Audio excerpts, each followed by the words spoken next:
Suppose you'd like to recreate a photo in a different style or a combination of styles. Then you'll want to use Painter's cloning feature. Painter has a category of brushes called cloners. Let's just access them.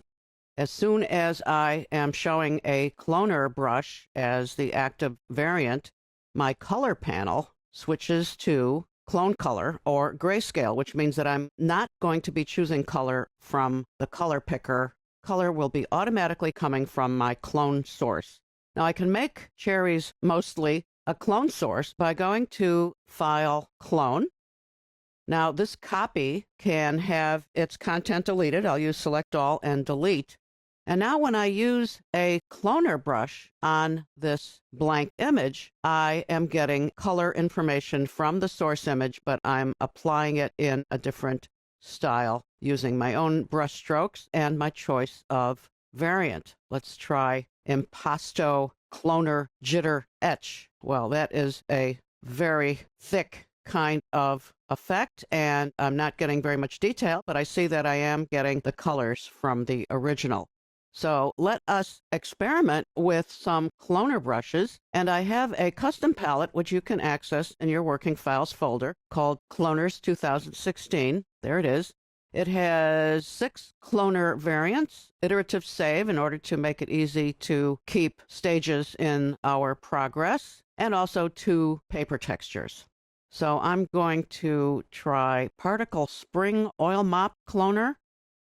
Well, that once again is a very different kind of stroke that again does not give us any detail, but does drag color from our source image. Even more efficient than using the File Clone command is to use the Quick Clone command. And first I will dismiss this untitled item and go to File Quick Clone.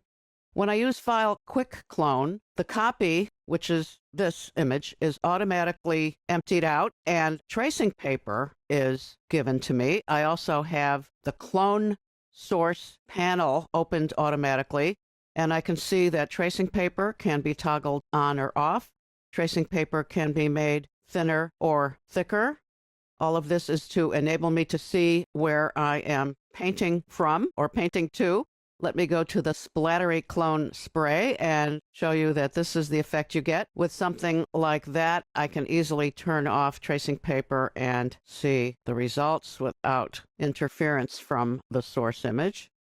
I'm going to show you Impressionist Cloner, which is a delightful little brush variant that creates little teardrop-shaped brush strokes or dabs. And Impressionist variant is not part of the 2016 Cloner collection. I had to import it from the 2015 Cloner brush collection, and I'll show you how to do that because there's another item in the previous version that I would like to import. So I'm going to switch from Painter 2016 brush library to the 2015 brush library and go to the Cloners category. The item I'm looking for is Pencil Sketch Cloner, which is not part of the 2016 group. And I'll show you that the Pencil Sketch Cloner can create a bit more detail. As a rule, the smaller the dab, notice that this is a very small dab, the more detail you will get. So, for example, if I use Chalk Cloner 2, I'm getting a certain amount of detail or lack of detail because this is the size of the dab or the brush tip. But if I enlarge that, and I'm using my keyboard modifier keys to enlarge this on the fly without going to the property bar, and that's Command Option or Control Alt on the PC, now I am getting much less detail. And you'd expect this if you were working with traditional tools. The larger the tip of your brush or pen or pencil, the less detail you can achieve. So now if I want to go back to the original size, I'll reset the tool with this icon, and I can now go back and pick up some more detail. So we want to get that Pencil Sketch Cloner into our current custom palette. I'm going to use the command Export Brush. It's called Pencil Sketch Cloner.brush variant by default, and that sounds fine. I'm going to put it on the desktop and save it. Now I'm going to go back to the 2016 brushes library. Let's go to 2016, and now I'm going to use the import command, import brush, and I will find it on the desktop as Pencil Sketch Cloner .brush variant. I'll open that. I will save it with the same name, and I will save it to the Cloners category in Painter 2016. So now clicking Save, I will find in the 2016 brushes, I now have Pencil Sketch Cloner at the bottom of my list in that category. And let's put that into our Cloners 2016 custom palette. So I'm holding my Shift key down and I'm dragging that into the custom palette. Cloner brushes are very powerful ways for you to experiment and create new versions of images, multiple versions of images, and in the next movie, we will have a project using cloner brushes. Let's make a clone painting using this Indian mask as the source image. You'll find mask-Indian in your working files folder. First thing, let's do a quick clone. And I'm going to drag my property bar down below so I can simply have access to the title bar and move this where I want it to go. Now, my clone source panel is now open, and I can show source image by checking this box. I'll simply drag that over and compress the window somewhat. Now, I can turn tracing paper off once I have my clone copy as the target image. I'll toggle tracing paper off because my first pass is going to be just a scribble with Fiber Cloner 2. I don't need to know exactly where my crosshair is, although I can see it on the original image on the left, because I was just getting my underpainting in there with some very rough color. Interesting texture with all those dots. This is a dynamic speckle brush, which is a new category for Painter 2016. I may go next to Splattery Clone Spray, which can also provide me with some interesting spattery effects. I think they work well together, those two cloner variants. I might want to go back actually and put a few more of those big spatters in there. I'm now thinking I'd like to get a slightly different color scheme on the original, and I can do that if I choose the original. I'm going to access the auto painting panels. The one I'm interested in is underpainting, and this is where I can choose a different color scheme. Watercolor color scheme is something that would be useful if you wanted to make a watercolor clone. Modern, quite bold and high contrast. Impressionist, I like that. I think we'll keep that. And when I begin painting again, notice, and I'll just choose the chalk cloner this time, notice that I am prompted to make a decision about whether to create a new clone source with this altered color scheme or simply update the original clone source or discard the change. I definitely want a new clone source. So let's click OK. And now if I dismiss the underpainting panel, I can see indeed I have two clone sources, the original Mask Indian and the altered one with the Impressionist color scheme. So using that one, I will make some chalk cloner strokes here. Now I have something a lot more interesting than the white from the original. I will also switch to the pebbleboard paper so I can get a nice bold texture there and put some of that out this way as well. Let me get some of that beautiful turquoise down at the bottom. There's no reason I can't add some of those speckly effects from the Fiber Cloner 2. And at this point, I think I might want to go in with some pencil sketch cloning. And I'm going to zoom in because this is going to be a lot more detailed because the pencil sketch cloner has a small footprint. I no longer really need to see the original, especially not the crosshair, because I have enough information about the image already on my painting. Now, I probably should have been saving this as I go using iterative save, and I'll do that now. I'll choose iterative save, which will prompt me to give this a name, and I'll call it Mask Clone. Put it on the desktop or wherever it makes sense. And let me zoom out once again, spread this out a little bit more. And I think I'm going to add some pencil sketch detail up in this vicinity. There's no reason why you can't use non-cloner brushes on a painting, and I think I'm going to choose from my chalk, pastel, and crayons group. I'm going to choose real fat chalk. No, that's a little too fat. I'm going to choose square hard pastel, and I'm just going to make it smaller.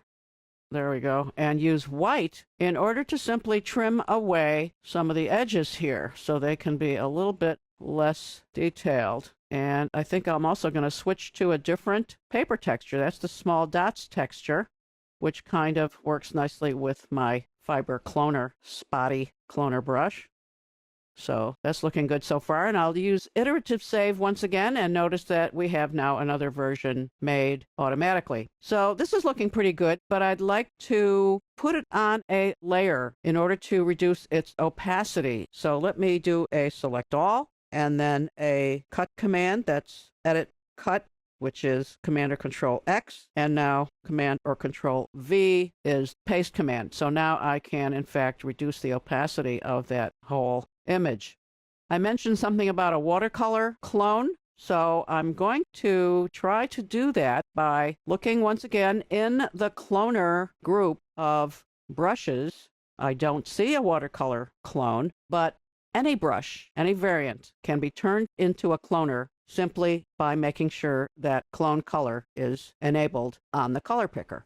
So let's go now to watercolor brushes. Real watercolor is what I have in mind. And I'm going to choose Real Wet Flow Map Wash, and I'll use the second source image for that. And as soon as I begin, I am working on a special layer, watercolor layer, which was created automatically when I started working with the watercolor brush. Now, I don't care for that particular texture this time. I think I'm going to go back to Pebble Board, and I'm also going to choose a flow map. Since this is a flow map brush, I'll need to open my flow map panels. Let's look at flow maps, and let's see if there's something other than this one that we can use. So I'm going to choose hot lava and then go in there with some more strokes.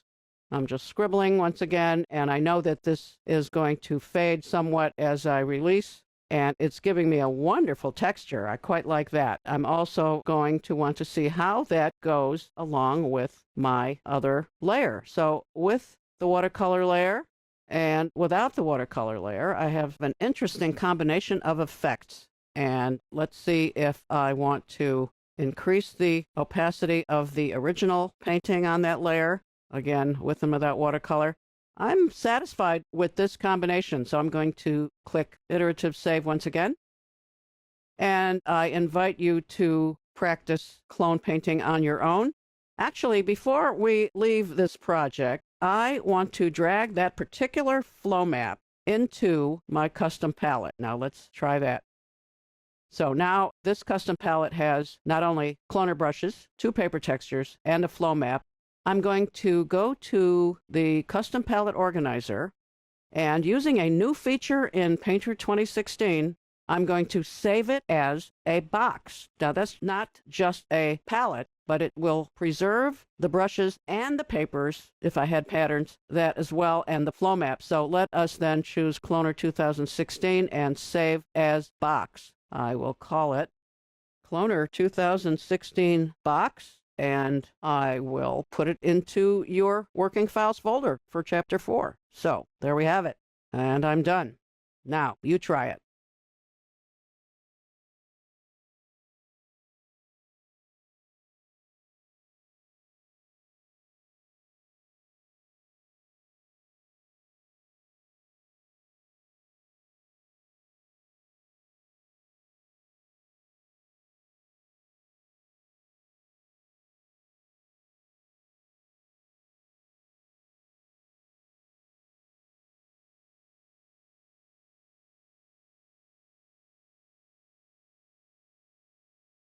In this movie, we will begin to explore Painter's brush controls. These are the variables that determine the behavior of a given brush variant. I'm just scrolling down this very long list of controls, Don't be frightened. These indicate more than you're ever going to need at any given time. A particular brush variant is only going to need a small number of these. Let's begin with the general controls panel because these are the variables that will be relevant to every brush. So I'm going to import a custom palette that will be useful for this movie, and I'll use my custom palette organizer to import the 2016 brush controls.box. And I'm going to choose that and then open it. And notice that this new feature in Painter 2016 explains when we open or save a custom palette as a box, it will create a palette that preserves custom brushes, papers, patterns, and flow maps, and places content into new libraries upon import. So that being done, and this now is the custom palette that you have access to in your Working Files folder, let's see when we look at our brush libraries that we have, in fact, a new library that's been added automatically called 2016 Brush Controls, and indeed, these items are the ones that are showing in the custom palette. Some of them are showing as text, some of them as stroke. I also have 3 papers and 2 flow maps. Now, if we look at the papers library, we will see, I think it's easier to open them from the paper panels in our window menu. We can see, if we scroll down, that sure enough, there are the 3 papers that were specified in the Brush Controls custom palette.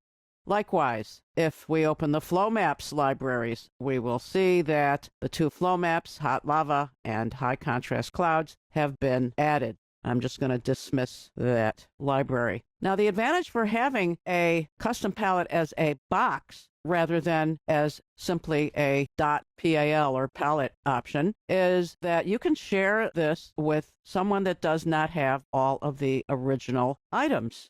So now that you have all of the brushes, papers, and flow maps, let us begin to explore the behavior of Real 2B pencil. Let's begin with that. And notice that I'm just going to make flow maps disappear for a moment and paper libraries as well, because I want you to see the dab preview and the stroke preview. So we see the dab preview and the stroke preview. I'm going to make a stroke with Real 2B pencil. And I'm going to notice that it has a circular dab type. And again, I'll just give you a glimpse of all of the possible dab types that Painter can use for a given brush variant. But circular is the most basic one. The stroke type is single. Here are the other possibilities. The method is cover. And these are other methods that will be used for a given variant to control its behavior in a very basic way. Once you have the method, there are some subcategories within that method that you can change. Well, you can change all these things, but let's change subcategory. Grainy soft cover is what we have now, and grainy refers to the fact that you will get a response to paper grain. Let's make another stroke, and we can see that having changed to a more prominent paper with a very strong texture, we have a response to that. If I want this to be something other than grainy, I'll choose a non-grainy subcategory such as soft cover. Now there is no grain or paper texture revealed.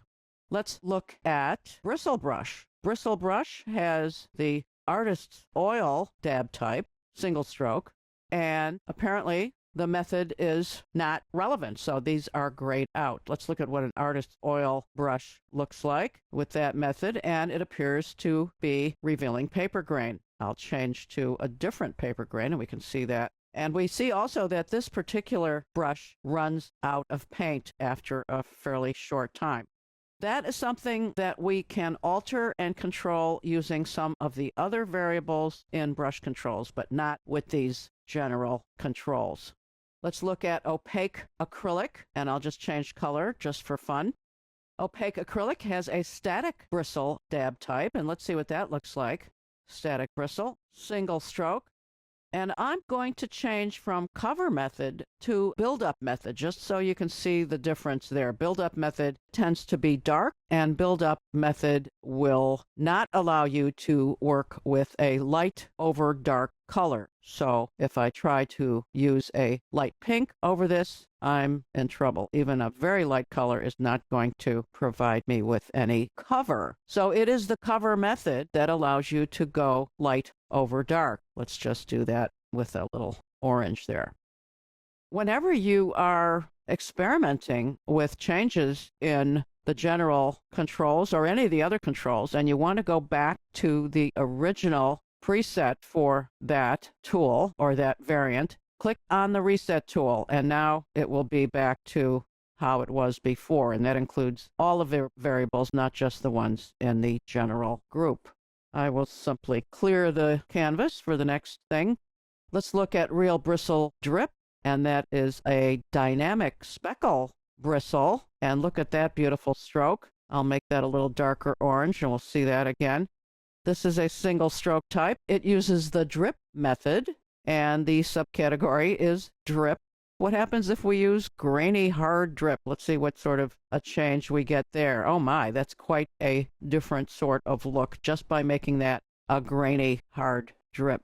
Let's look at Gravity Deco Streamline. Gravity Deco Streamline seems to have a very large footprint, but if we make that stroke, actually this stroke needs to be done on a dark color, so I'm going to simply create a section of the canvas here and fill it with black so we can explore the look of this Gravity Deco Streamline brush. Make sure I have the brush tool selected, and so this is what I'm getting from Gravity Deco Streamline. Its dab type is Thin Lines Gravity Particles. It's one of the particles brush variants which were introduced in the last version of Painter. And again, there aren't other choices for us in the general category. But let's now look at Noisy Flow Map Fringe, and I think that will work on our white surface. That was with black. I'm going to undo that and have that be done with the lighter color. So here, once again, Noisy Flow Map Fringe, and that is a static bristle, single stroke, wet method. Real Wet Buildup is the subcategory, and I'm going to do a real dry cover and see what that does for us. So that makes quite a different kind of look. No longer looks like a watercolor brush. Go back to the original settings here, and I'll also just clear what I had before. Notice that that was all done on a watercolor layer, which was automatically created as soon as I touched the canvas with that watercolor variant. I will change the flow map. Let's look at what the flow map does when we go to hot lava, and that's the result for hot lava. Here's the result for high contrast clouds.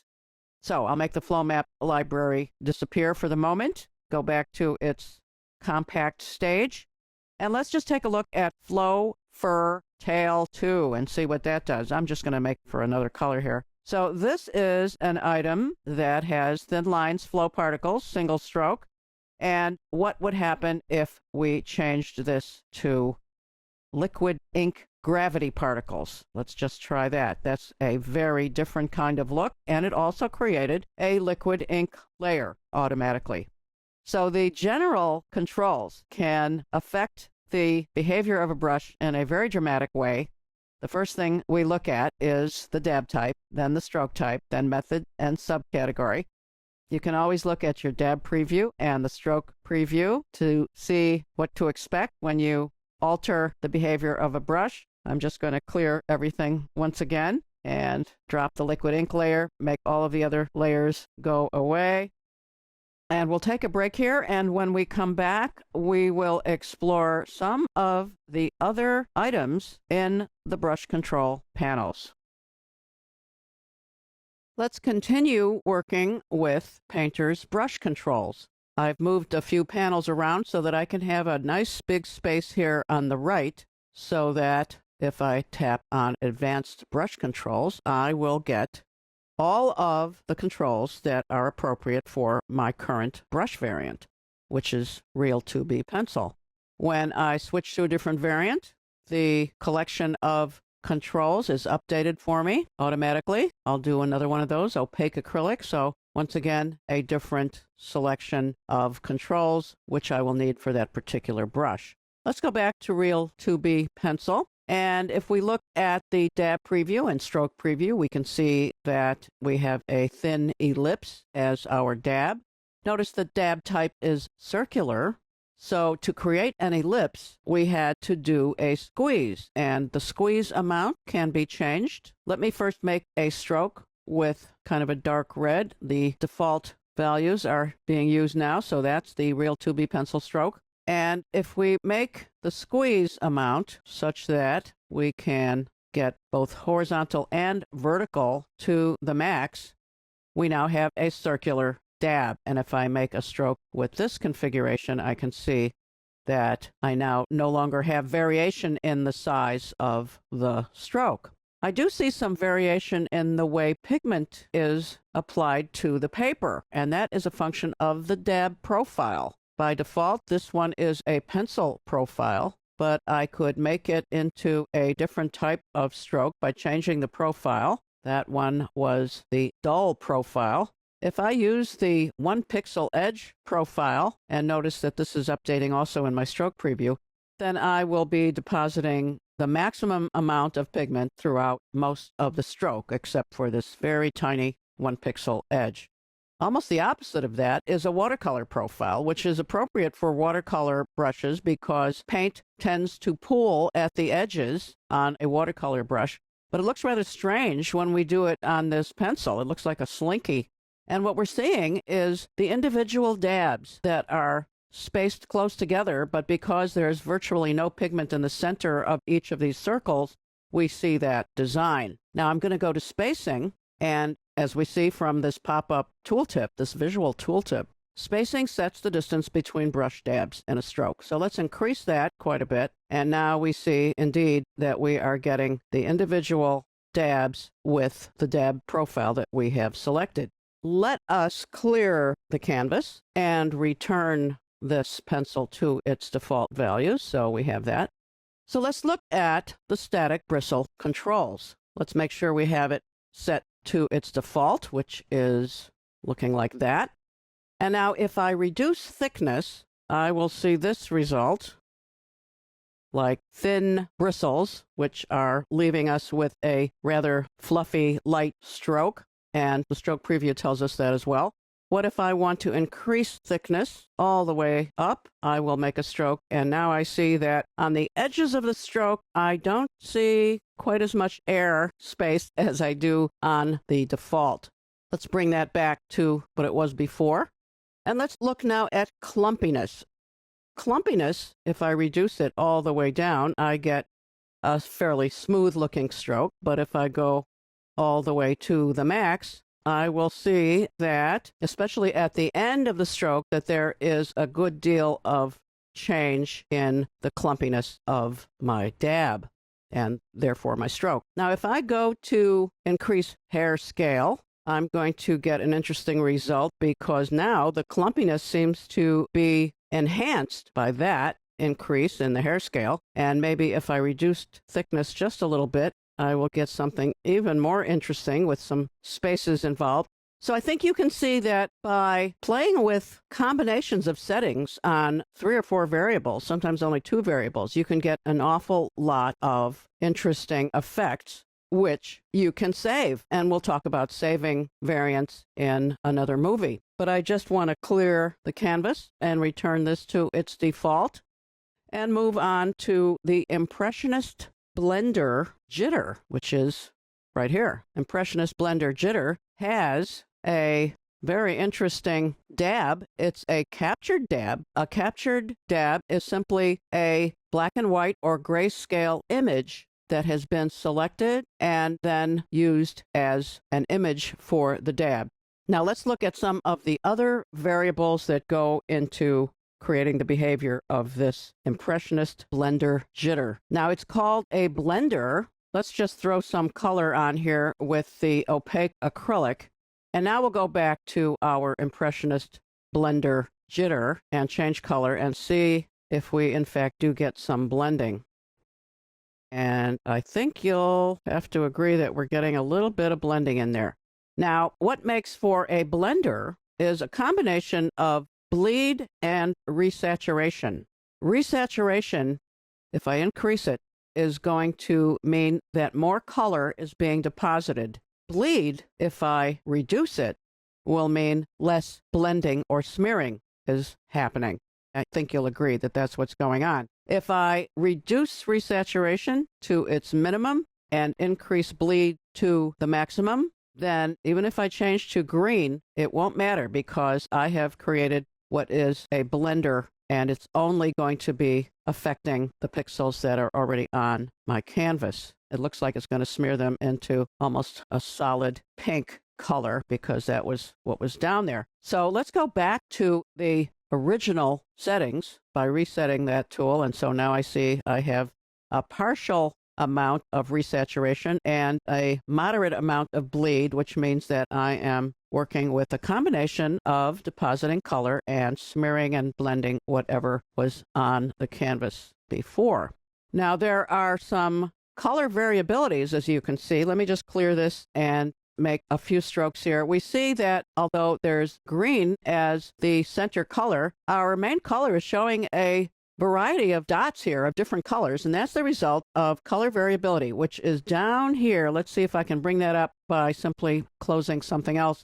So I'm seeing that the default color variability based on hue, saturation, and value is, as you see them, if I increase the hue variability, before I do that, I'm going to increase resaturation. I've got those same values up here in my property bar, and decrease bleed, so that now I just have a brush that deposits color based on these color variability settings, among other things. So with hue to the max and saturation and value kind of moderate, I can make some interesting strokes. These are going to be based on that center color, reducing hue variation and maybe minimizing hue variation, increasing saturation and value.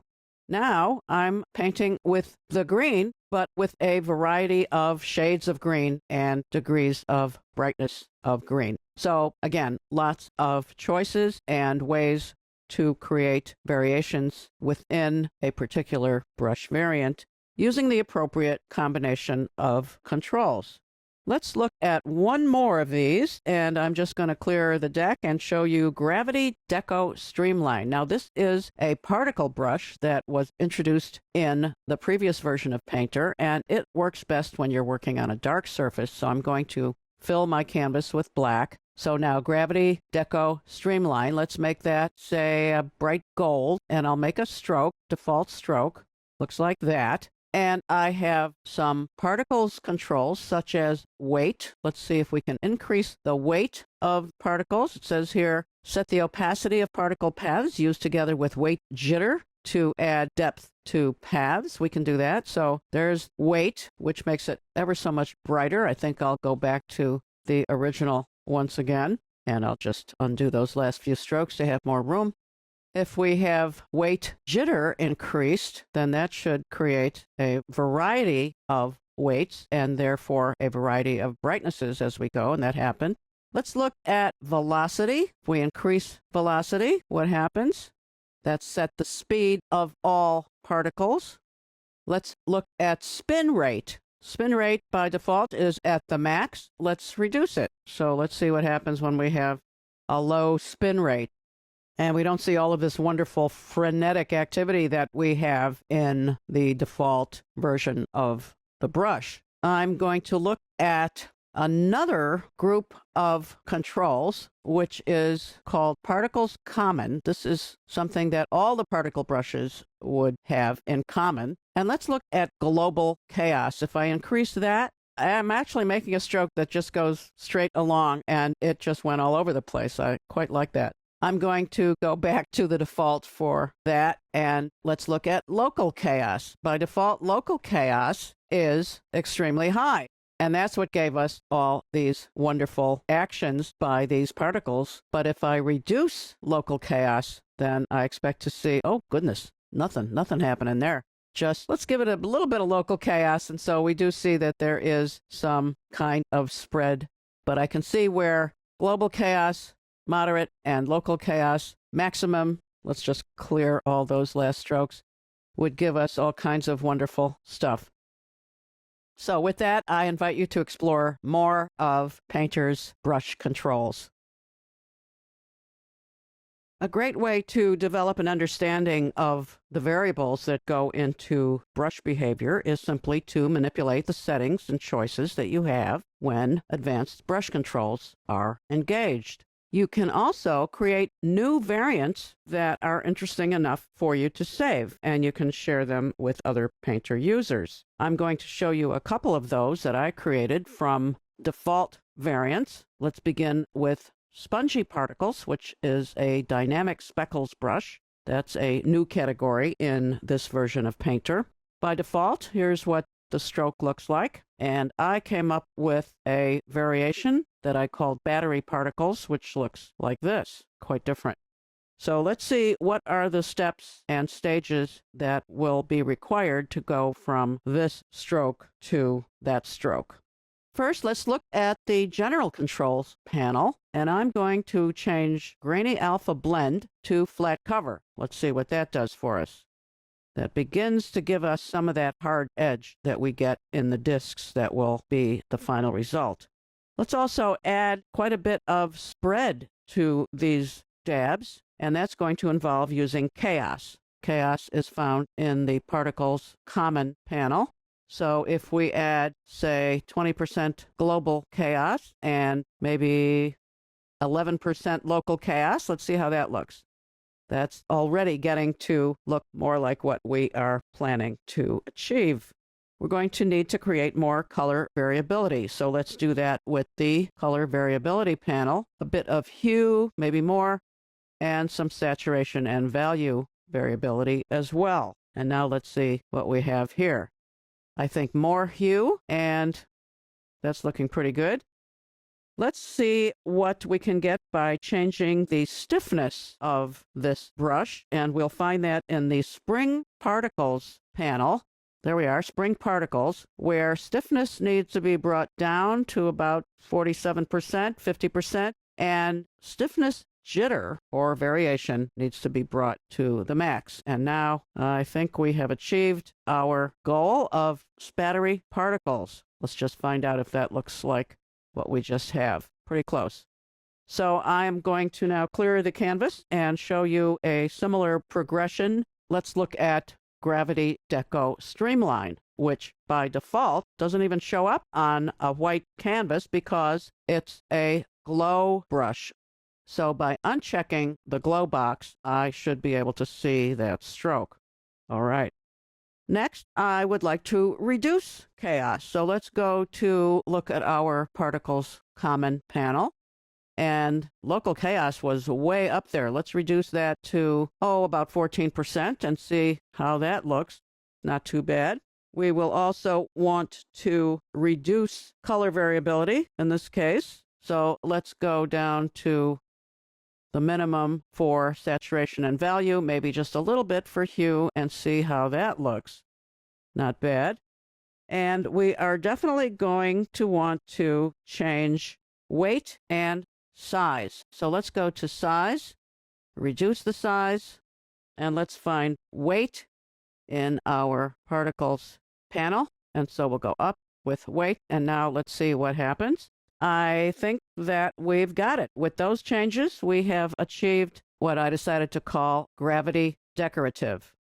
So let's take a break at this point, and we'll come back to create another custom variant.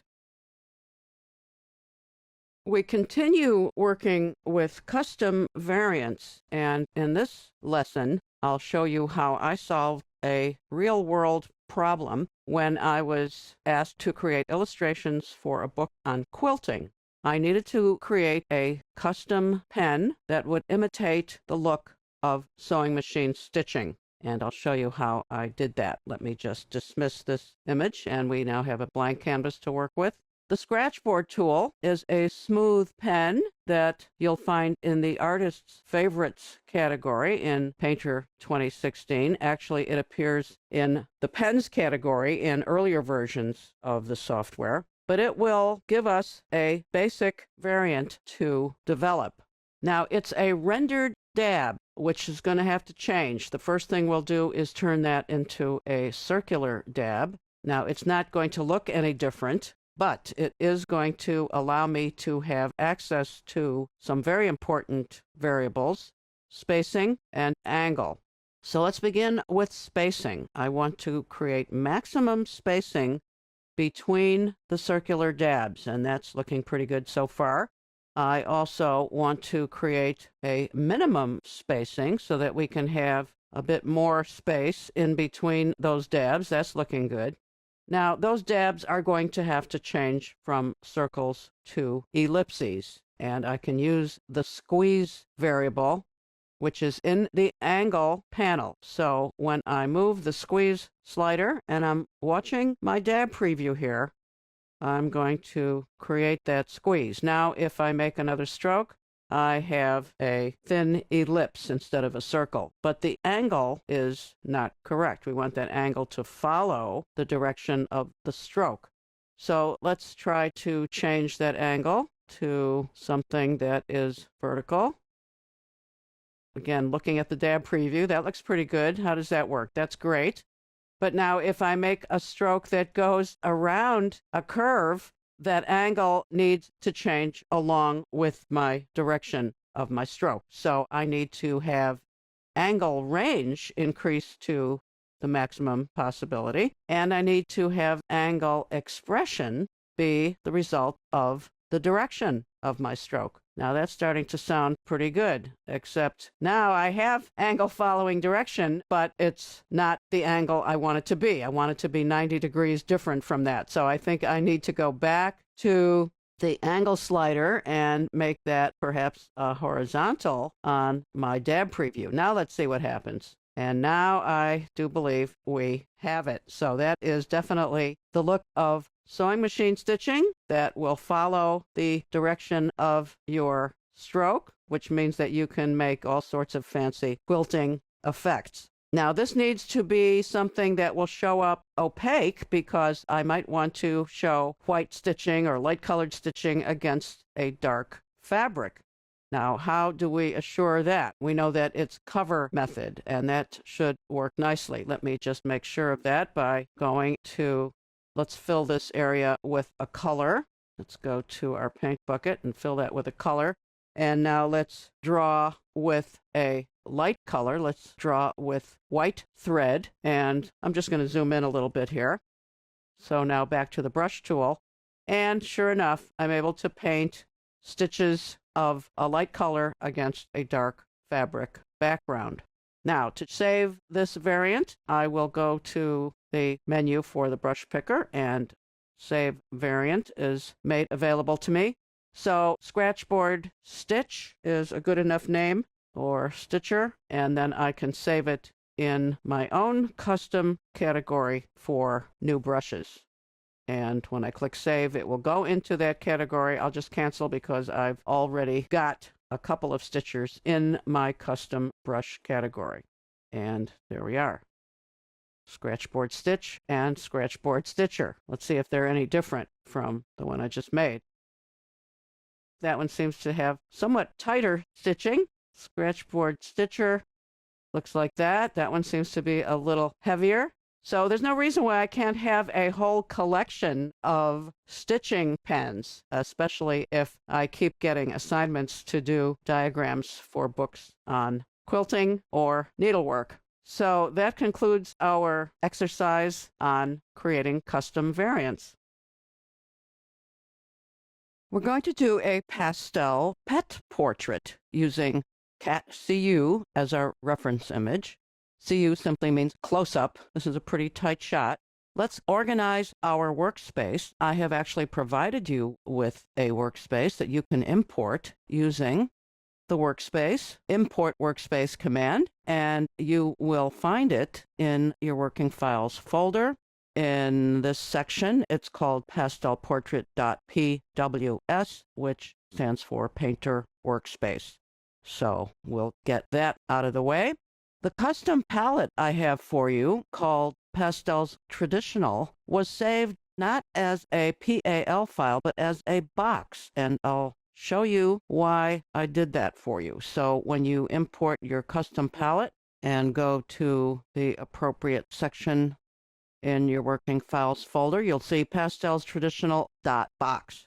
A box is a way to instantly have all of the brush variants as a new library. Notice Pastels Traditional, they're all here.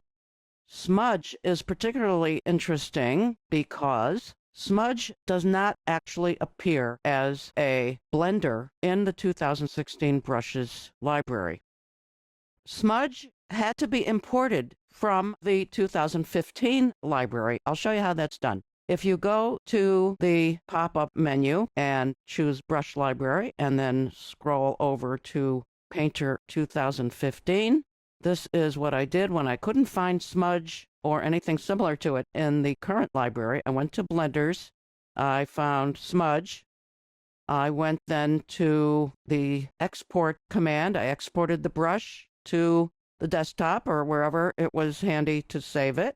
Then I had to return to the 2016 brush library and then use the import command, import brush, and I found it where I had saved it, and then I added it to the Blenders category in the 2016 brushes library. So to save you all that trouble, although it's easier than it sounds, I put the Smudge variant in with all the others and saved it as a box so that you would have it automatically. So let's go back to our photo. We're going to enhance the colors before we begin. I think a pastel painting or drawing is more dramatic when we have some bold colors. So one way to do that is to use the underpainting panel and choose a different color scheme. We can look at chalk drawing scheme. That makes colors a bit more intense, but it gets a bit dark. I'm going to look at watercolor scheme. I like that, but I'm going to increase saturation a bit, about like so. And I'm also going to make a smart blur, which will soften everything except the details and the edges. So that looks good, and I'm going to save that as catcu-prep, as in prepared. So we'll save that to the desktop. I'd like to create a different composition. I want to add some space to the left and to the bottom especially. So let's do that. Let's go to Canvas, Canvas size. I'm going to add 400 pixels to the left and 200 to the bottom. Let's do that. And maybe 100 to the right. And now when I click OK, I have to zoom out in order to see the results of that. So let's stretch this out just a bit. Now we can zoom in a little bit more. And so this is going to work nicely, I think. I want to confirm that this will be a good composition where this eye is the focal point. So let's use the Divine Proportion tool. If I enable Divine Proportion, I get to make some choices here. I will choose Landscape top right because I want that eye to be the focal point, and it's pretty close already. So now with the Divine Proportion tool in the toolbox, now I can move this around, get it just where I want it. And it's pretty close in terms of the left and right edges. I just need to crop, and so I will crop to, let's crop to there. And now I will turn off my Divine Proportion, and so we are good to go as far as a composition is concerned. When I begin drawing, I want to work on a tinted paper. This, again, is a traditional kind of approach with a pastel painting or pastel drawing. Those terms are used interchangeably. Let's choose a color from the image. This is a nice kind of a desaturated green. I'm going to go for that. And the way to get a blank image exactly this size, the quickest way is simply to go to Clone and do a select all and delete, and now I have a blank image that is exactly the same size as my cat CU prep photo.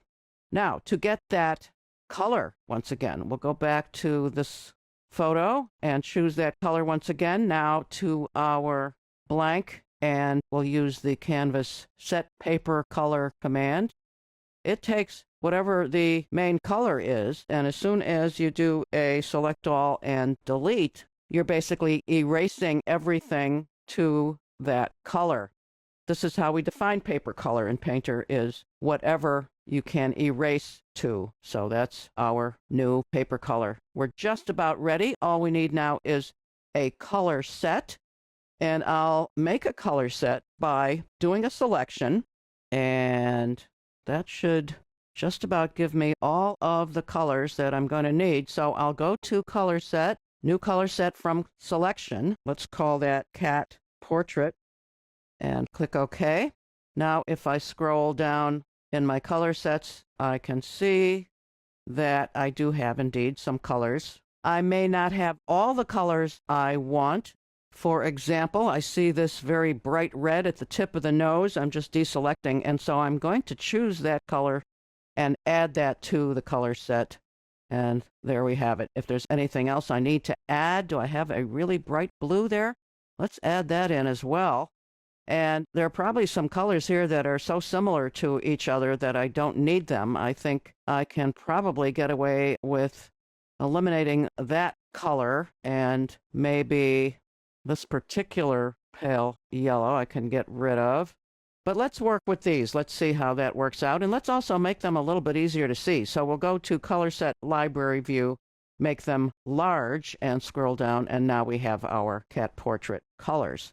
I'm also going to change from basic paper to sandy pastel paper, which is the preferred type of paper that's used in traditional pastel paintings. Now we are ready to paint right after a break. Welcome back to the Pet Portrait Project. During the break, I added several more colors to the color set using the dropper tool and clicking where I needed to in the reference image. I also set up the layout grid for the photo source, and I'll do the same for our blank green paper. So enable layout grid. I want the divisions to match the photo source, so I'm going to make them 12 vertical and 8 horizontal. And now that should work nicely. Now I can use the grid to show me that I need to go 1, 2, 3 across and 3 down to get that eye in. 1, 2, 3, 1, 2, 3, and I'll use this dark indigo and a soft charcoal pencil to sketch in that eye. Let me just move that over so I can see the photo better. There we go. Might as well get that pupil in as well. To get the nose in, I need to go down 1 and across, and here we go with the nostrils. And this part of the mouth, pretty close. Let's get that other eye in. So it's 1, 2 over, and here we are with the second eye. It's generally a good idea to work with pastels going from dark to light. So I will put in some of the darker areas before anything else. And I'll do that by first zooming out so I can see a little bit more here. I'll turn off the layout grid on both of these. Don't need it anymore. It was just to get those basic elements in there. And now let's go in with a large chalk. It's also a good idea to work from larger shapes to smaller ones. Let's get a bit more dark out here, and I will take a few liberties with color. I do want to get the pink nose in there. Maybe I'll take a somewhat smaller tool here. You can see that dark colors are covered by light colors. This is how pastels work. That's the cover method that we know from other kinds of variants in Painter, as well as in the real world of traditional materials. I think we can get bigger out there. Let's get some of the off-white color there. That's a very light blue-green. I'm using the paper color here. and I've switched now to a yellow-green. And let me zoom in a bit on the source photo. Let's get some of that blue eye in there in the iris part of the eye. Let's get some of that very bold orange where we need to have it. And some purple mauve. Very colorful indeed. Some pink up there where the ear was that we almost have completely cut off. It's looking kind of abstract at this point, and that's not a problem for me, actually. But we will get considerably more detail when we start to do some smudging and work with some smaller tools. Let's get a little bit of that light yellow in there as well. Using a deep indigo now for the very dark nostrils and the section of the mouth. Need more indigo up in the eyes. And let's do some smudging.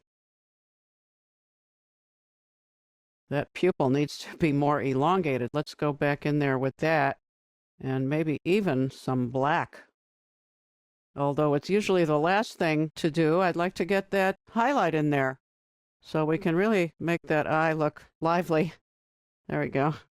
Some more lighter colors down here near the mouth. Scribble those in with a smaller soft charcoal pencil and some smudging. Might have to go back to define the nose a bit more and get some darker strokes in this area here. There's almost a reddish color on the outline of the eye here. I'll make it mauve on the other side. And let's develop the dark areas even more here.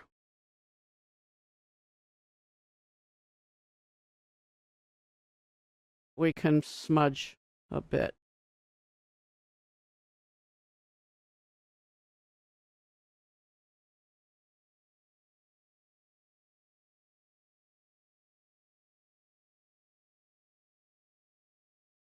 I like these little dots. Let's put those in with the soft charcoal pencil. Got a few on the other side that are dark mauve. Let's get some of these whiskers in there with the yellow. First, we'll put in a bolder shape. And then I'll go in with the smaller tool. Some of those out here as well.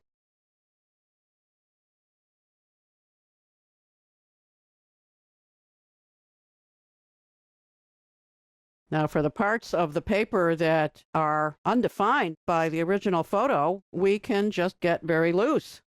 I'm going to zoom out and move this over so we can see the entirety of that paper and put in some very bold strokes. Get some oranges in there as well. So part of this is going to be kind of abstract. Let's get some of those whiskers in, shall we? I'll zoom in once again. And let's put some of those whiskers in with blue over on the left. Maybe a couple of mauve. And some more blue on the right. I think white, or that off-white, is going to work nicely. And then we have some interesting squiggles down here that we can smudge a bit. And let's also smudge some of those abstract shapes as well. Might want to put more mauve in there instead of some of those oranges. And a lighter blue. Make that a lighter blue. Well, I think that's kind of interesting. So that then is going to do it for our pastel portrait of the pet cat. Let's just zoom out so we can see the thing at 100%. Let me just smudge that last little bit. And here it is at 100% size.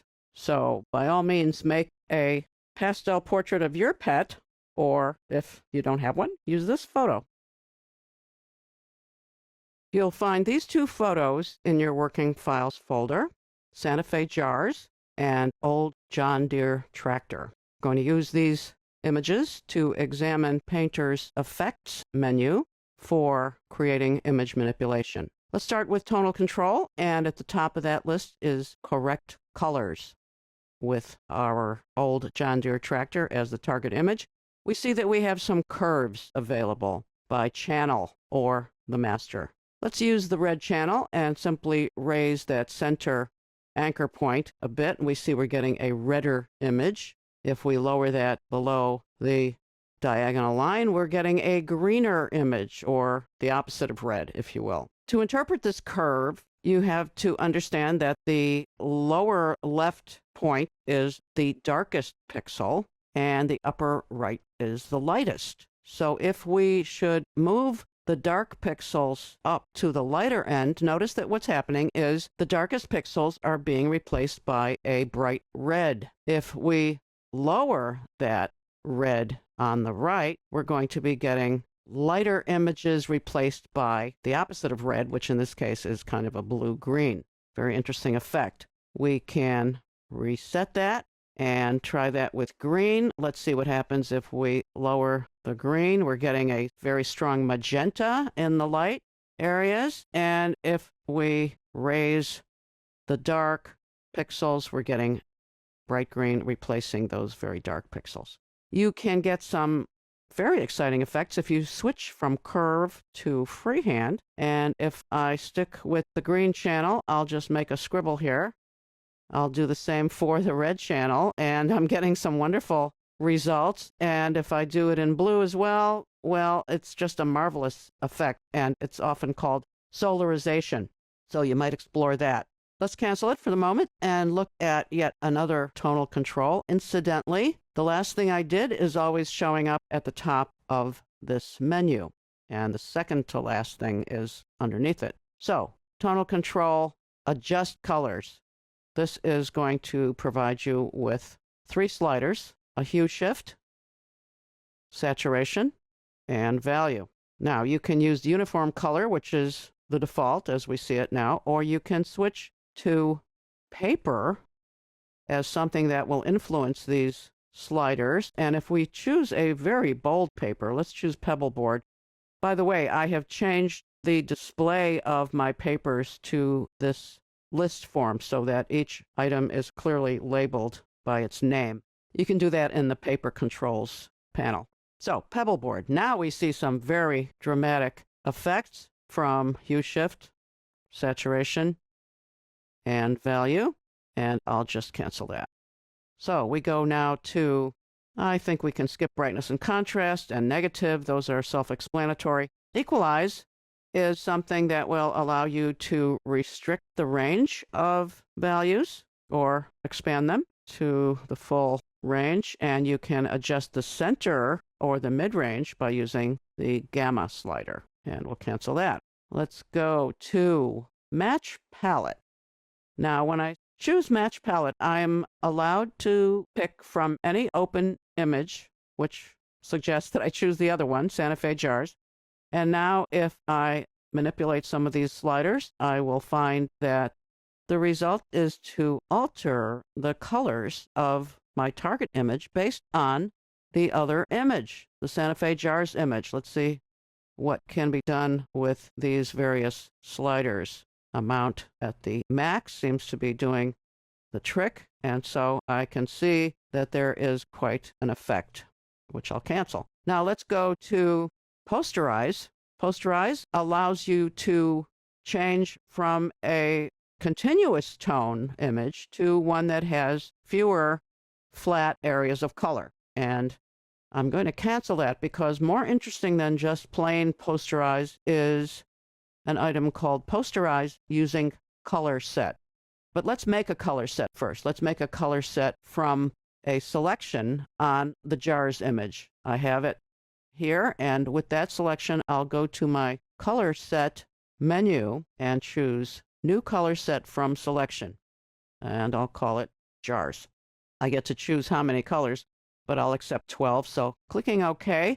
Now I'll go back to my tractor image and use Posterize using color set, and now I have provided a very different look based on colors from the Santa Fe jars image. Like any other action or brushstroke, I can fade that by any amount I wish, and this will allow me to bring back some of the original coloration. And let's go the other way here. So let's say I wanted to choose about 63%. I'll click OK.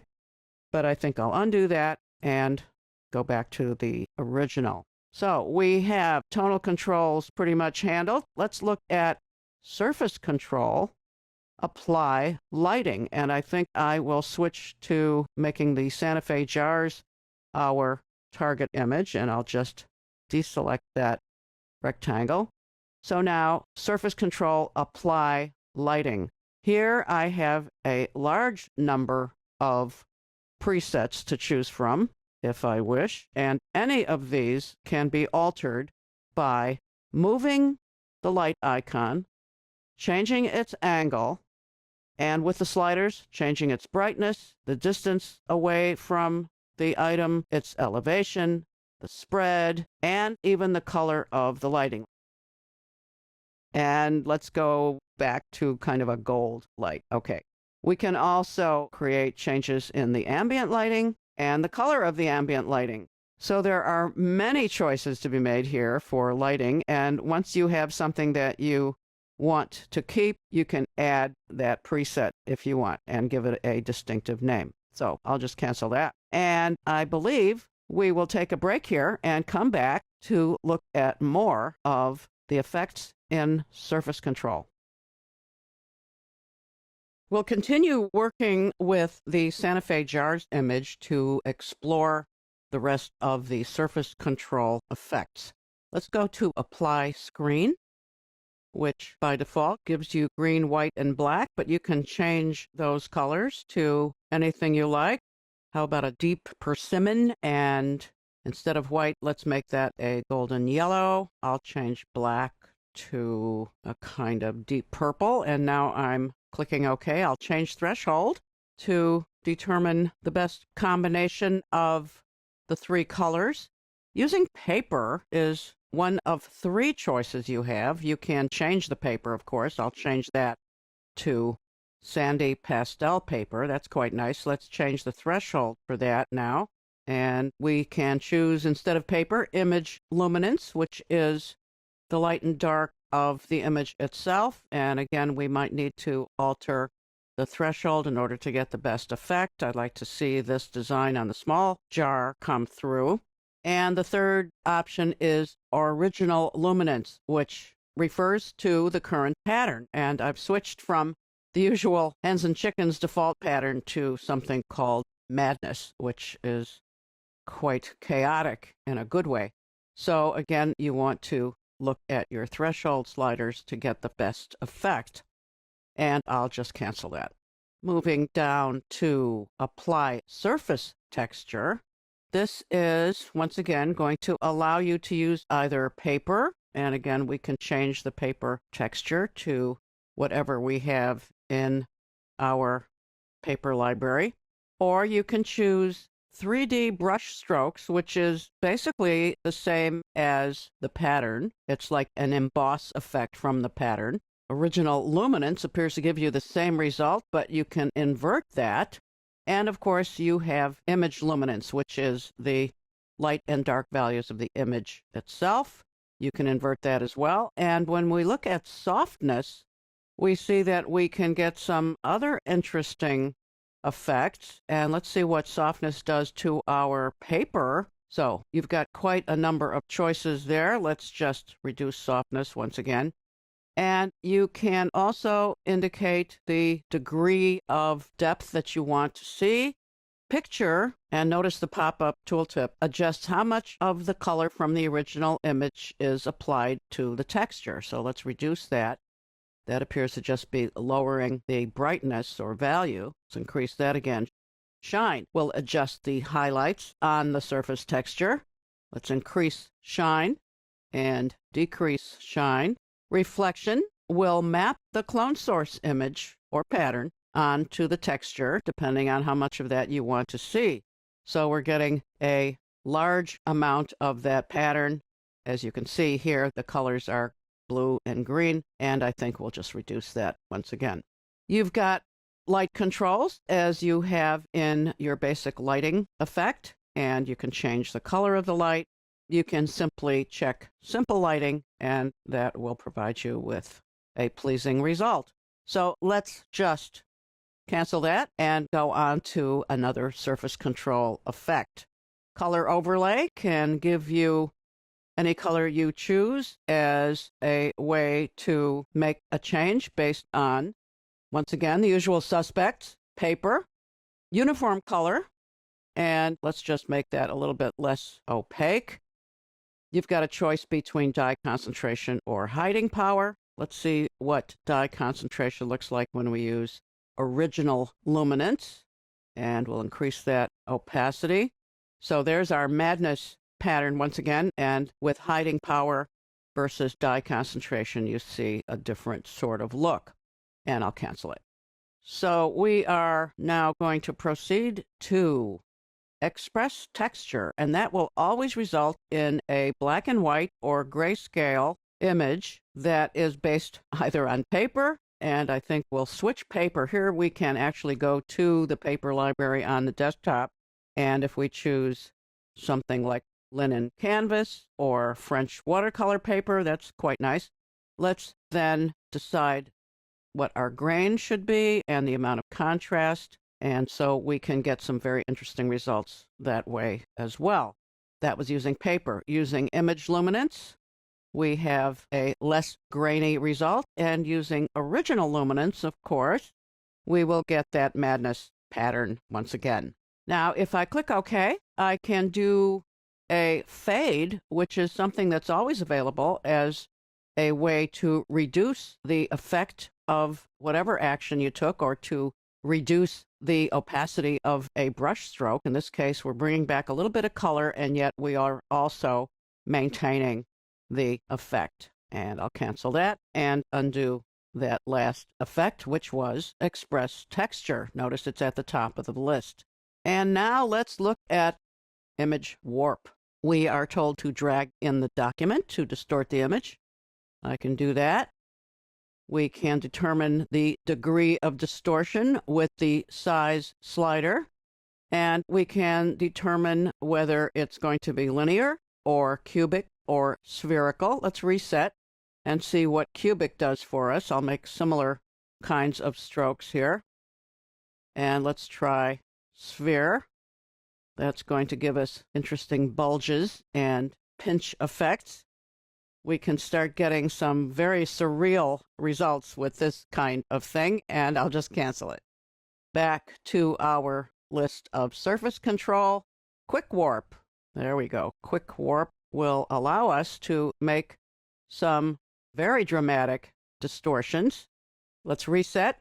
Let's try swirl, and with swirl we can get some twisted looks here, and ripple is going to allow us to make even more dramatic kinds of surreal results. So you can play with that and have a good time checking out some wonderful distortions.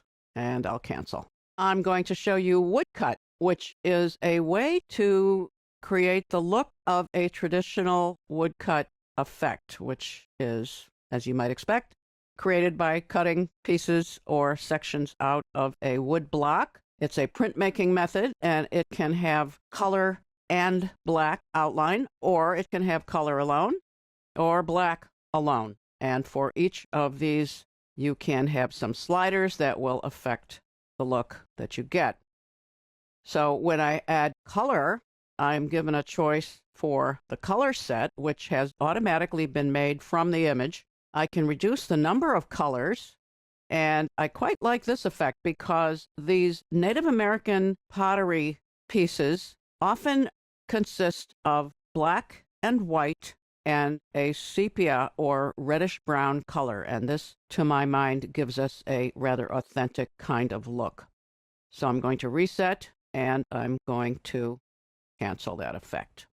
I'm going to skip distress and serigraphy and go right to sketch, where I will get, once again, a black and white effect that can have a grainy quality to it, I don't seem to be getting much in the way of results from the threshold sliders, but that's okay. I can look at sensitivity and smoothing. I kind of like less smoothing and more sensitivity. So when I click OK and go once again to the fade command, I can create an interesting look that gives me a tint from the original as well as a nice grainy accent. And I will cancel that and undo it. And we are ready then to conclude our tour of Painter's surface control effects. Let's turn our attention to the focus group in the effects menu. I'll begin with glass distortion, which I think is a very exciting way to create a shower door look, depending on what you're using for the source of the distortion, paper by default, and of course you can choose a different paper even while this particular dialog is still open. Let's get something really wild. Let's use our Madness paper. Not only can you choose paper, but you can switch to image luminance, which is the light and dark pixels of the image itself. We can invert that, and we can change the amount, the variance, and in this case, direction doesn't seem to have any effect. We can increase softness, and we begin to see something like a plastic wrap effect with some of these combinations. Let's turn to 3D brush strokes and reduce the amount, reduce the softness, and we do begin to see the telltale sign of hens and chickens, the default pattern. And 3D brush strokes appears to be very similar to original luminance, which is, in the absence of an actual image that you have designated as a clone source, original luminance will default to the current pattern. So then let's change to a different pattern. Let's change to decorative ginkgo. Let's switch once again to lotus petals, and I think you can see that quite a difference is the result. Let's just go back to our hens and chickens. So again, your amount and your variance can be adjusted until you get some very strong shower door effect looks. And if we invert that, that's simply making a negative out of the pattern swatch.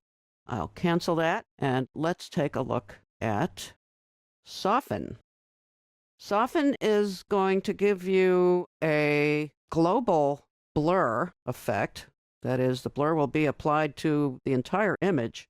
Let's contrast that global softening with something called Smart Blur.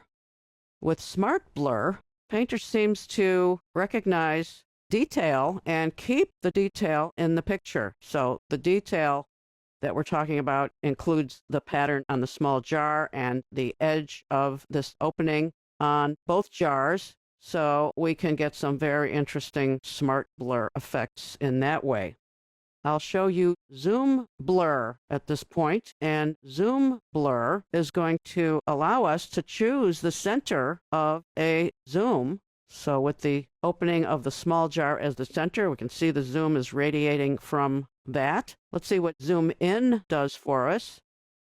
That's just zooming into a detail in the picture. Let's zoom out once again. And let's try, after a reset, let's see what happens when we zoom into the opening of the large jar. And of course, we see that that is quite a different look. Let's take a look at motion blur, which is somewhat similar to zoom blur, but this time you determine an angle and the thinness and the radius of the blur. So we can leave our focus group, and in other movies, I'll continue to explore with you the esoterica effects.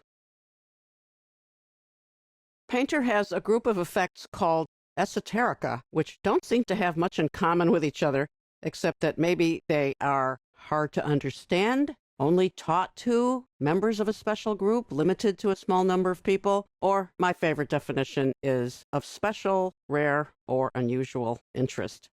So with that definition of esoteric out of the way, let's test some of these esoteric effects. We'll start with high pass, which is a filter you might recall from Photoshop. It basically sharpens the edges in an image, and it's often used as the beginning of a series of effects or filters.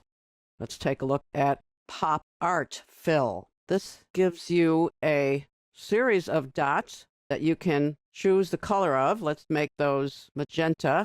Let's make our background a peach color. I'm going to scale that way down so that you can see more of the image. This is basically the definition of resolution in terms of dots per inch. The greater the size of the dots, the less information you're getting, and the harder it is to see the image. So let's bring that way down again. You can invert the colors. Now we have peach for the dab color and this magenta red for the background color.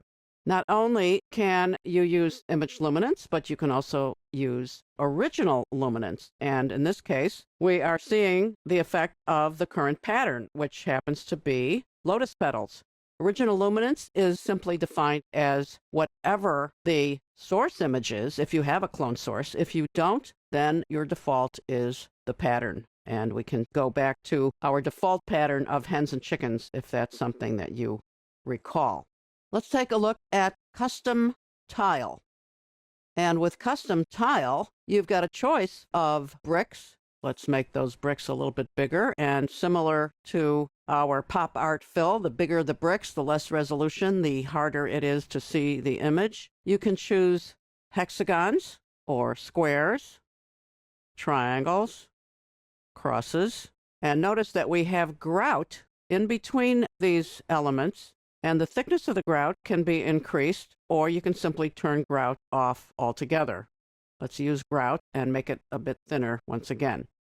There's a 12-6-4 design that's interesting, and you can also, in addition to scaling, you can change the angle of these items. Let's scale it down again so we can see the image. Actually, if we go a little bit larger than that, we can find a sweet spot where we're getting the image as well as these interesting designs.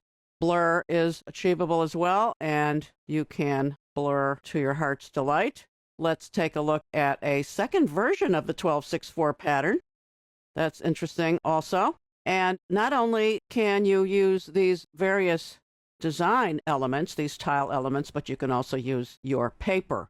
And with paper, I'm thinking that grout should be minimized and maybe even lightened up a bit. Let's try that color for our grout. And so I will cancel that. Now, there are a couple of esoteric effects that look best on a blank paper, so let's do that. Let's create a maze. Well, that's certainly of limited interest. You can change the color of the maze, and you can change the background color as well. So let's make that an interesting brown on blue.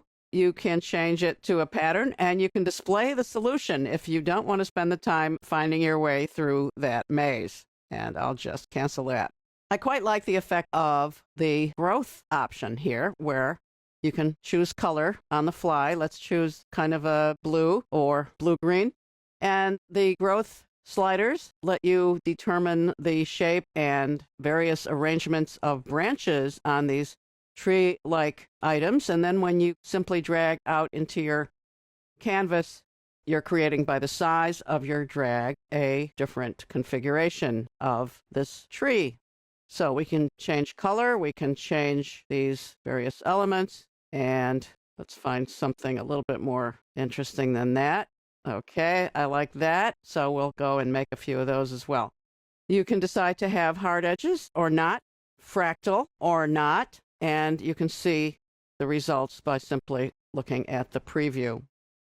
Let's take a look at an esoteric item that I think is definitely worth some exploration. If you're going to use place elements, you're going to have the image hose selected. So let's cancel that so we can go out and choose the image hose. The image hose has nozzles that are available. You have access to a couple of nozzle libraries. Let's take passion flower leaves, which originally was part of the Painter 11 nozzles group. And let's go to Effects, Place Elements. It's at the top of the list now because I already opened it. And we will choose from several options here. Let's choose Level 1. and see what we get. So we have a fill in our image that is based on these elements, this nozzle of passion flower leaves. Incidentally, if I simply go and make a spray of passion flower leaves with my image hose, this is what I'm going to get. That is linear with size as a function of pressure. If I go to spray with size as a function of pressure, then I'm getting more dispersion of the leaves around my stroke. Let's see what happens with a change in the background color, the additional color. I'm going to make that black. And now, when I use place elements, I'll stick with everything else the same. Notice that there is a nice dark shadow effect that I got from this black secondary color. I'm going to clear the deck and show you that we can use a selection marquee. And let's try first switching to a different nozzle. We'll use camellias. And now if I go to place elements with that black background color or secondary color, I'll click OK. And I'm just going to move my selection marquee over and change that background color to a blue-green and see what happens to my place elements effect. Again, keeping all of these settings the same. Aha, have a blue-green effect. Well, then it won't surprise you if I change that background once again to a purple. What we will get is this result. So you can do an awful lot of interesting things with the place element effects. We haven't even looked at what happens when you go to level 2 or 3, and I will leave that to you. And we will take a break at this point and come back to look at more esoterica. Let's continue exploring the esoterica group of effects. I will choose blobs. And as soon as I release, I am looking at a collection of blobs using the current color, which is red, and I can choose to have a different number, minimum size, maximum size, and I can also refresh the randomness by simply clicking on these curved arrows. Notice that the blobs distort each other and they distort the original image as well. We can change the current color on the fly. We can also change the number of blobs. Let's make minimum size a little bigger. And let's make maximum size bigger still. And maybe that's a little too big. I'll go to 70. And again, I will choose from the different refresh randomizations until I'm satisfied. That looks pretty good. So I'm going to click OK. I'm also going to choose blobs once again to add a different effect, not using current color, but using the pattern. And the pattern happens to be lotus petals. But of course, I could change that to any other pattern I desire, and I'll cancel that. I'm going to undo that last effect, and I'm going to select the entire skull image. That's Command or Control A, and I'm going to use the Edit Copy command in order to have that waiting for me on the clipboard. Then when I go to a blank image, I have a selection here, a rectangular selection. I'll choose blobs once again, and instead of current color or pattern, I'll choose Paste Buffer, and this fills the blobs with the skull, which I had just recently copied to the clipboard. I'm going to cancel that, and I'm going to make a sequence of blobs using current color. That looks fine. Maybe I'll just refresh that a bit. That looks good. I'll click OK. I'll choose another color and call upon blobs once again. Maybe find a different arrangement there. That looks fine. And I'm going to go for a third color, blobs once again. So when I fade that last application of blobs, I get to see approximately 50% of this and the previous version. So I'm going to say OK and take you now to the Esoterica Apply Marbling. Traditional marbling begins by dropping oil-based paint or ink onto a pan of water so that the ink blobs literally form this kind of a pattern. It's called a stone pattern. And then a rake or comb-like tool is dragged through the blobs in order to create a marbling effect. And we can do that here we can create a wavy pattern. And let's see what happens when we go from left to right with this comb-like pattern. Looks pretty good so far. Let's try another pattern that was left to right. Let's go top to bottom. And we can change the waviness and the wavelength and the phase and the offset and the spacing. And let's click OK. And this is what we got. I think I'll undo that one. I quite like this one a little better. But I'm going to undo that as well and show you that you can choose Apply Marbling and then simply load a recipe for a marbling effect. So I'll use Bouquet. And when I click OK and OK once again, then I get this beautiful marbling result.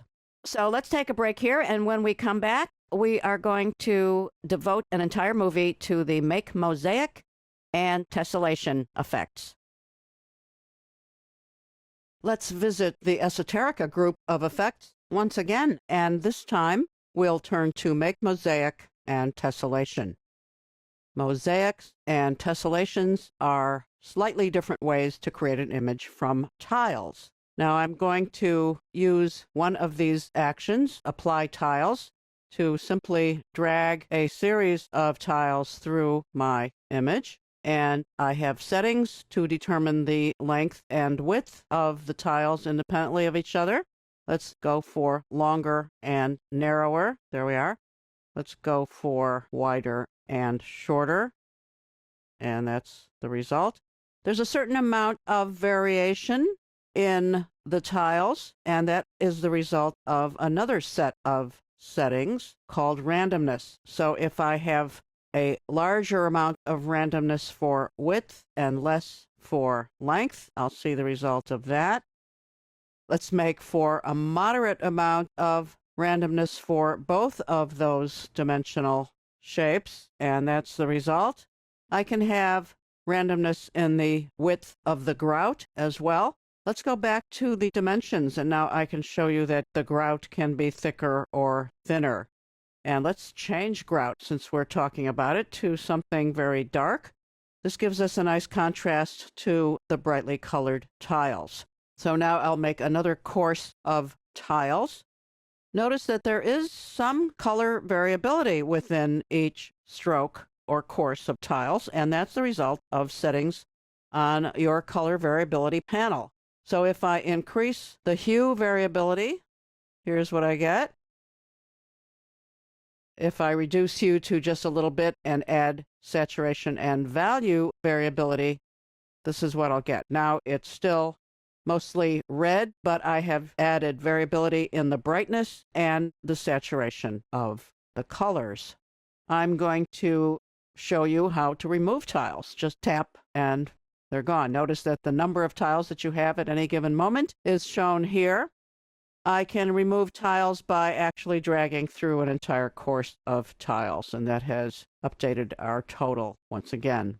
Let's see what happens if we want to change the color of existing tiles. We'll use the Change Tiles color. And if I switch to a golden yellow here, I can simply drag through some tiles and create that look with some of the built-in variation that I already have in my color variability panel. I can darken tiles by dragging through them, or I can lighten them. I can create a tint using the current color, which is yellow in this case. And now if I drag through a bunch of red tiles, I can add yellow to them without actually making them completely yellow. I'm going to click OK and open an image. Actually, it's already open, the chili pepper image, which you're going to find in your working files folder. And we're going to create a mosaic clone from this image. So let's go to File, Quick Clone, and let's open the Make Mosaic and Tessellation panel once again.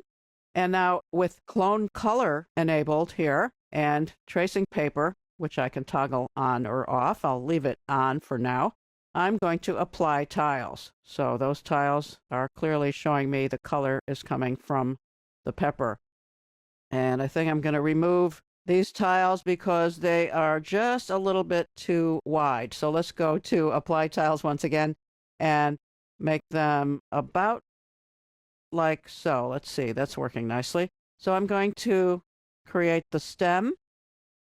And notice that when I leave a space between tiles, I can get a wonderful effect of the tiles fitting themselves into the space available. Notice if I do that, for example, I have this space here, I can fill with tiles without any trouble whatsoever.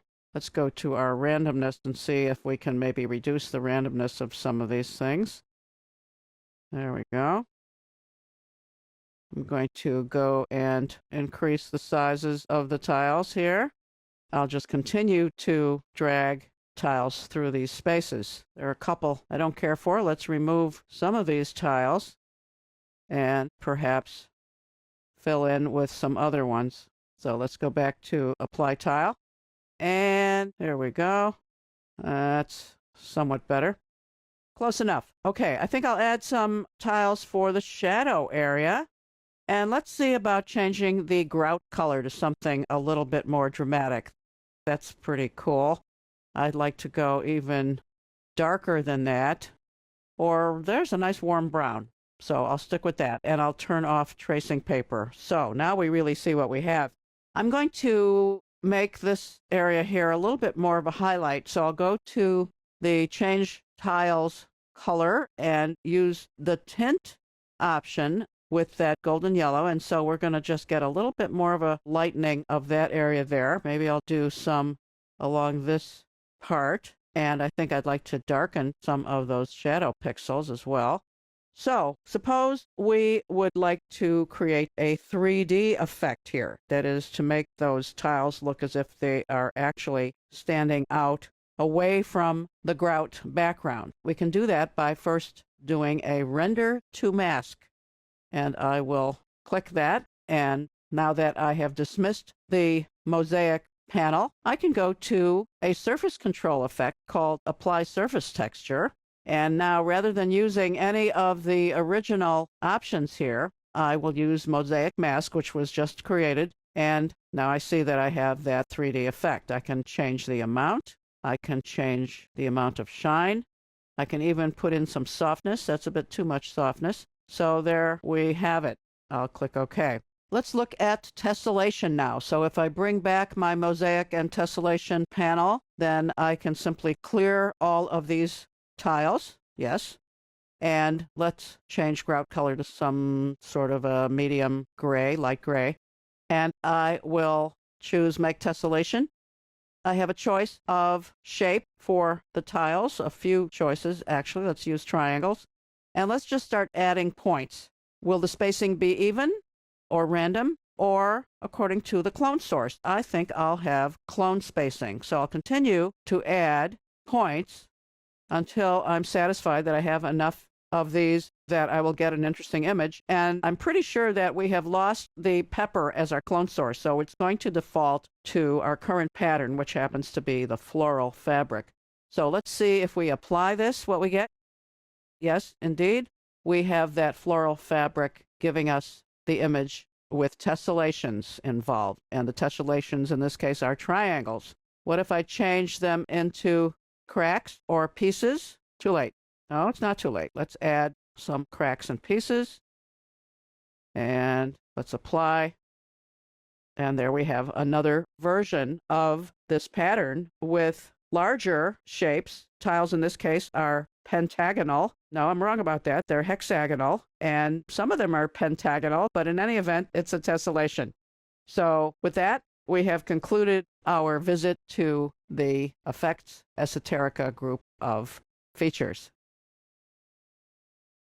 In this movie, we will work with some advanced selection techniques using the burrow statue, which is available in your working files folder. And be sure to have your channels panel open, which you can find in the window menu right there. Now, our challenge is to separate the statue from the background. Part of that will be quite easy. We see that there is a good deal of contrast between the edge of the statue and the background. Most of the background is solid color or nearly solid color. So if we simply click with the magic wand in this area, we are going to pick up all of those pixels, practically all, using the 32 tolerance that is 32 differences in color around the pixel that you select, so that if you reduce the tolerance, you are going to restrict the number of pixels that are included. If you increase the tolerance, of course, your selection will pick up a wider range of color. So let's go back to 32 once again. And there we are. Now I have contiguous on, which means that none of these sections that were within the color range will be picked up because they are not touching any of those pixels from my original click. Now, if I want to pick those up, and I'll just deselect to show you how that goes. If I want to turn contiguous off so that it is not blue, now when I click inside this area, I will be picking up all of the pixels in the entire image that fit the color range. So let's continue to add to this selection by holding the Shift key down. And now if I click in the pale yellow area, I'm getting all of those pixels. If I click in this sepia-colored, rust-colored area below the legs of the statue, I see that I have a problem because there are similar colors inside the statue. So I'm going to turn contiguous back on. That will make things easier for me, and I will also undo that last selection. So now that with contiguous on, we can hold our Shift key down once again and add these pixels from the rust-colored background. Here are the tan colors in the sidewalk, and I notice that I have to click each section because I have contiguous turned on. So, pretty close. Let's see if we can pick up some stray pixels by using the modify command called smooth. Now, it's grayed out because I need to have the selection adjuster tool in the toolbox active. Now, those select modify commands will be available. Smooth is going to pick up some stray pixels as it did, but there are also some things I will need to do to refine this selection. I will have to do something special in order to separate this leg from that shadow background because they are much too similar to each other in color for the magic wand to work. So I'm now going to invert the selection because what I really want is the statue and not the background. So I'll go to select invert, and I will now go to save the selection. When I save the selection, I'll give it a name. I'll call it statue. I will click OK, and notice now that I have a new channel in my channels panel. And if I make that channel visible and make the RGB image channel invisible, here's what I see. And I'll simply turn off the marching ants selection. What I'm seeing is basically a mask where the white areas are visible and the black areas are invisible. And I can make changes to the mask by actually painting with black or white in this channel. Whatever is white is going to be selected. If I load the selection, which I just saved, and you'll see that there's basically only one choice there, I will click OK, and now I see I have my marching ants once again, and I will deselect. So now I have my RGB channel visible and the channel that I just made, the statue channel, visible. I can go in there, and I'll just zoom in a little bit, and I can paint the areas that I want to be excluded from the selection with black. I'll choose a brush tool, and I quite like cover pencil from the pens and pencils group. So I will go in there and begin to paint black onto the channel. Of course, it doesn't look black, it looks red. That's the default color for the mask on the channel. I can go bigger than that because this is a very large area. So I will simply hold my modifier keys down. That's Command Option for the Mac and Control Alt for the PC. And so I can go in there and just paint away. And I literally am painting away these pixels. And so let's just see what that looks like with the RGB channel made invisible. I can see now that I need this to be more opaque. So maybe I should use, I see that I don't have exactly black here. So I'm going now to black, and that's going to help quite a bit. So it needs to be solid black. Otherwise, it will be a partial selection. So there we go. And once again, I need to have my RGB image visible so I can see what needs to be removed. And if I want to return to the original size for this cover pencil, I'll just choose Reset Tool, and then I can go in there and continue painting.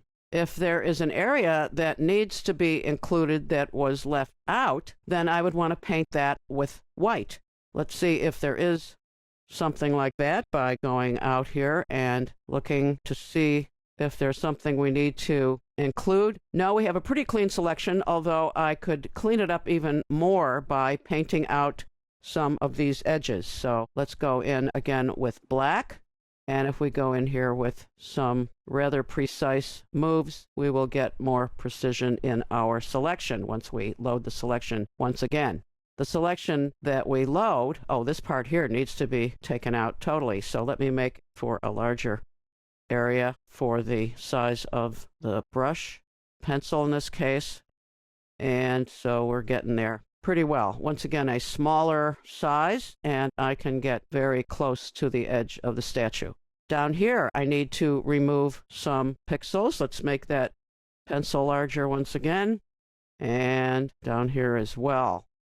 If I was working with an image that had red as a major color, I would want to change the color of the mask, and I could do that by simply going to the Channels menu and Channel Attributes, and here's where I could change the color of the mask.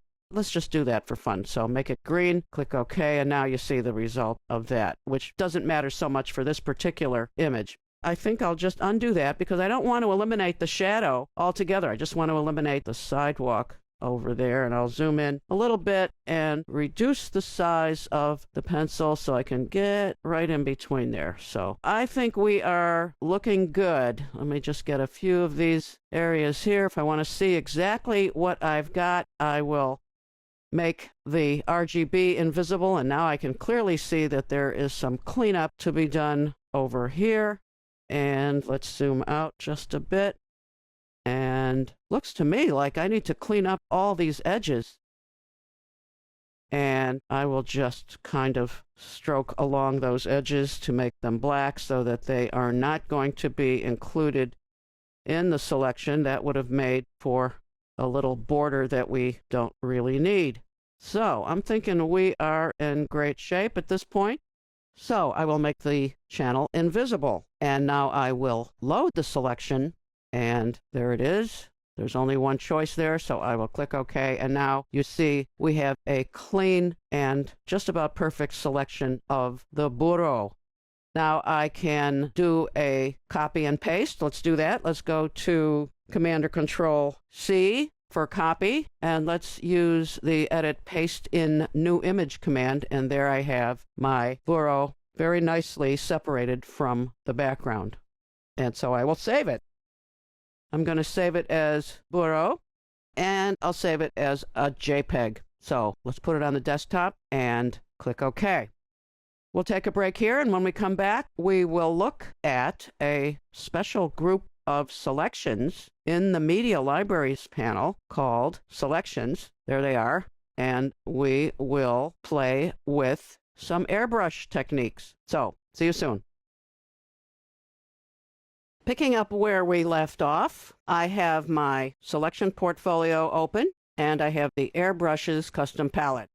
Let's take a look at what these custom palette variants will do. This one is Coarse Spray Jitter as I tilt my stylus, and you can see that because I have enhanced Brush Ghost as my cursor here. You can see that as I tilt, the spray goes in the direction according to that tilt.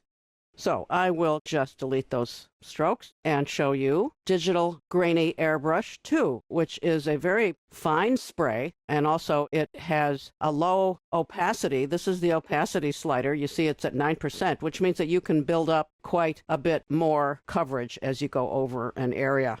And I'll delete those.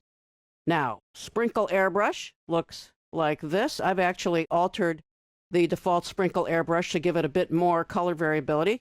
And we are now ready to take a look at our selection portfolio elements. I'll just delete those strokes. I'm going to double-click on Thought Bubble. And if I have my selection adjuster, I can simply enlarge or reduce the size with or without constraining it. to its original proportions. I can also select each of these elements, 1, 2, 3, 4, 5 elements, and alter them, move them individually. And so I'm not going to do that, but I just wanted you to see that that is quite possible. So these are 1, 2, 3, 4, 5 individual selections. Now let's move them to the center. Whoop, I will undo that because I need to have all of them selected. These handles show me what is selected. If I want to have all of them selected, that's all I need to do is just drag around the entire thing with my selection adjuster.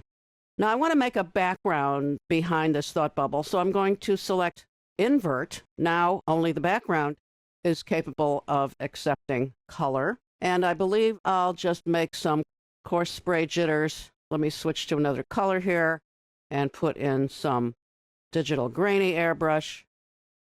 And let's also put in some sprinkle airbrush. I think I'll make that kind of a pink. And so here we have our background. Now I'm going to make the invert action once again so that the thought bubbles are selected. I'll choose a blue. Let's go for a pale blue. And if I use my digital grainy airbrush, and notice how large that is. I want to make it a bit smaller, so I'm just going to do that on the fly by holding down my modifier keys. That's Command and Option for the Mac, Control and Alt for the PC, so that now I can have a little bit more control over where these sprays are going to go. Let's do that little bubble down here, and again, working from outside, and we have now a bit of depth and puffiness to our bubbles. I can work without seeing the marquee. If I use my Command or Control and Shift and H for hide, my selection is still active, but I don't have to see the marching ants, which can sometimes be quite annoying. So let's put a border around these puffy thought bubbles. And I actually would like to see the marching ants for a moment, so I'll do that toggle Command or Control Shift plus H once again. And now with my selection adjuster tool active in the toolbox, I can go to select modify and I can create a border. And I'm asked to determine the size of the border, the width of the border. I think I'll make it 2 pixels. I'll click OK and I'll zoom in so you can see that there actually is a border of pixels. And if I choose black or whatever color and now go in for my coarse spray jitter, pretty much anything will do because it's a very thin area of selection. So it doesn't much matter which of my airbrushes I use. And I'm going to get a very nice cartoony looking bubble. And I will actually deselect as I go and look at this border around my thought bubble. Well, this is definitely something that requires a thought to be put inside it. And I think I'd like it to say, I heart Painter 2016. So let's make the heart. Let's double click on the heart. That's got to be made smaller. So I will reduce the size of that. If I hold my Shift key down, I can keep it in proportion. A little bit smaller yet. And now let's put that in place and smaller.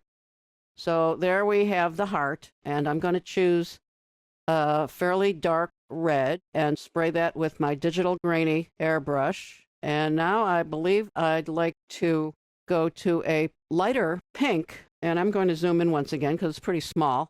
And now with a smaller airbrush, I'm just going to reduce that size. I will make for some little highlights here on both sides of those. Looks pretty good.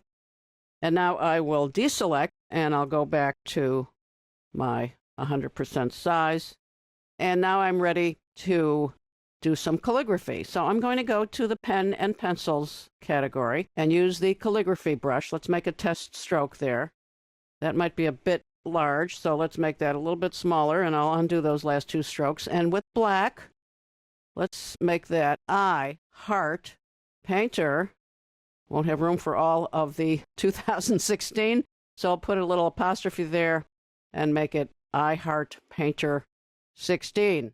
And let me just change to white here by using my modifier key so I can just trim that I a little bit. And there we have it. So we have seen a number of advanced selection techniques. We will be using them in other movies, especially in some projects.